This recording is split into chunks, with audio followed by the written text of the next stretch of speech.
कहानी आखिरी कॉल। रात के ठीक 12:07 बजे रिया के फोन पर एक अजनबी नंबर से कॉल आया। वो नींद में थी, पर जाने क्यों उसने कॉल उठा लिया। फोन के उस पार किसी की भारी सांसें सुनाई दी और फिर धीमी आवाज, रिया, भाग जाओ। रिया हड़बड़ाकर उठ बैठी। कौन बोल रहा है? उसने डरते हुए पूछा, पर कॉल कट गया। उसने सोचा शायद मजाक है। पर कुछ मिनट बाद बाहर गली में कुत्तों के भौंकने की आवाज आने लगी और बिजली चली गई। अंधेरे में उसे अपने दरवाजे पर किसी के कदमों की आवाज सुनाई दी। धीरे धीरे वो दरवाजे के पास गई और झरोखे से झांका। वहां कोई नहीं था। वो जैसे ही पीछे मुड़ी, उसका फोन फिर बजा। उसी नंबर से इस बार आवाज आई, रिया, देर हो चुकी है, नीचे मत जाना। डरी हुई रिया चिल्लाई, कौन हो तुम? तभी दरवाजे पर जोर की दस्तक हुई। रिया ने हिम्मत करके दरवाजा खोला, पर सामने कोई नहीं था। बस एक पुराना फोटो पड़ा था, रिया और उसके मंगेतर आरव का, जो 3 महीने पहले एक एक्सीडेंट में मर चुका था।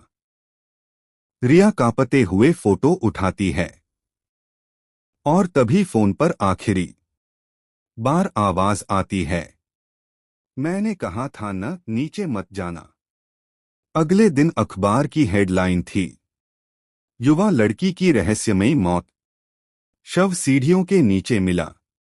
कॉल रिकॉर्डिंग में आखिरी शब्द थे, आरव।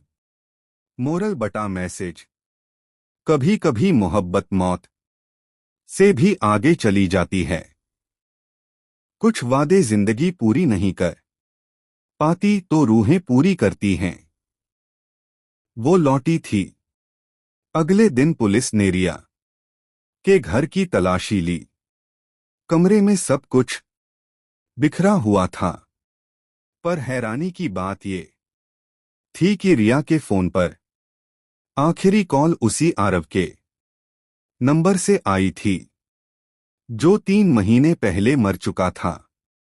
पुलिस ने सोचा ये कोई टेक्निकल गड़बड़ी है, लेकिन उस फोन की सिम तो आरव की लाश के साथ ही जल गई थी।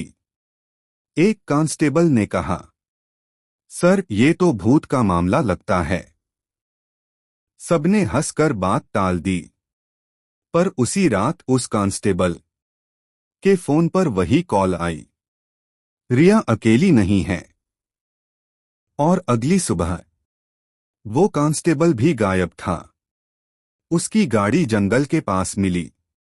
सीट पर वही पुराना रिया आरव का फोटो रखा था, पर इस बार फोटो में तीनों थे, रिया, आरव और पीछे खड़ा वही कांस्टेबल। पुलिस ने उस फोटो को सबूत के तौर पर जब्त किया, लेकिन जब फॉरेंसिक रिपोर्ट आई तो उसमें लिखा था, फोटो में तीसरे व्यक्ति की पहचान नहीं हो सकी, क्योंकि कैमरे में उसकी परछाई ही नहीं आई। उस दिन के बाद उस घर को मौत का घर कहा जाने लगा। रात को वहां से गुजरने वाले लोगों ने बताया, कभी कभी खिड़की में से एक लड़की दिखती है, हाथ में फोन लिए कहती है, वो लौटा था मेरे लिए। मोरल बटा मैसेज, कभी कभी मोहब्बत सिर्फ जज्बात नहीं होती, वो इंतजार भी होती है, जो कब्र के पार तक चला जाता है। अब सुनो, वो आज भी कॉल करती है। ये कहानी यहीं खत्म नहीं हुई थी। वो आज भी कॉल करती है। रिया की मौत के कुछ हफ्ते बाद उस घर को बंद कर दिया गया। पर शहर में अफवाहें फैलने लगीं। आधी रात को उस नंबर से अब भी कॉल आती है जो आरव का था। कोई उठाता नहीं था, लेकिन जिसने भी उठाया उसका अंजाम रिया जैसा ही हुआ।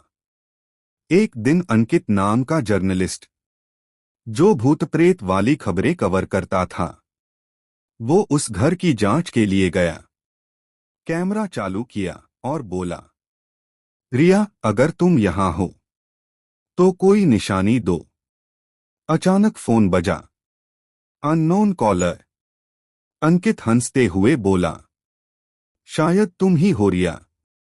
वो जैसे ही कॉल उठाता है, फोन से वही जानी पहचानी धीमी आवाज आती है, तुम्हें यहां नहीं आना चाहिए था। कैमरा हिलने लगा, लाइट झपकने लगी। अंकित डर के मारे भागा, पर दरवाजा अपने आप बंद हो गया। उसने पीछे मुड़कर देखा। दीवार पर रिया की परछाई थी, पर उसके साथ अब एक और परछाई थी, आरव की। दोनों एक दूसरे का हाथ थामे मुस्कुरा रहे थे, और जमीन पर लिखा था, अब कोई हमें जुदा नहीं कर सकता। अगले दिन न्यूज हेडलाइन थी, जर्नलिस्ट अंकित की रहस्यमयी मौत, कैमरे में कैद 2 परछाइयां।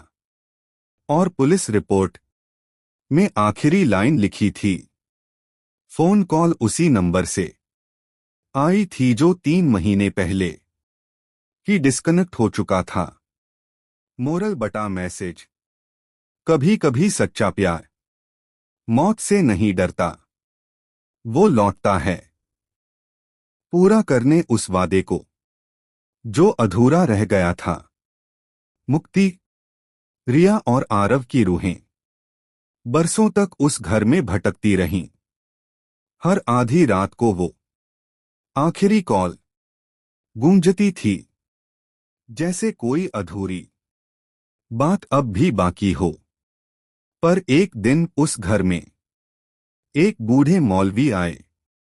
उन्होंने कुरान की तिलावत शुरू की और कहा, जो रूहें अधूरी रह जाती हैं उन्हें याद नहीं, दुआ चाहिए। जैसे ही उनकी आवाज पूरे घर में फैली, खिड़कियां अपने आप खुल गईं और हवा में एक मीठी खुशबू तैरने लगी। अचानक दीवार पर बनी रिया और आरव की परछाइयां धीरे धीरे एक दूसरे में समा गईं और फिर रोशनी की तरह गायब हो गईं।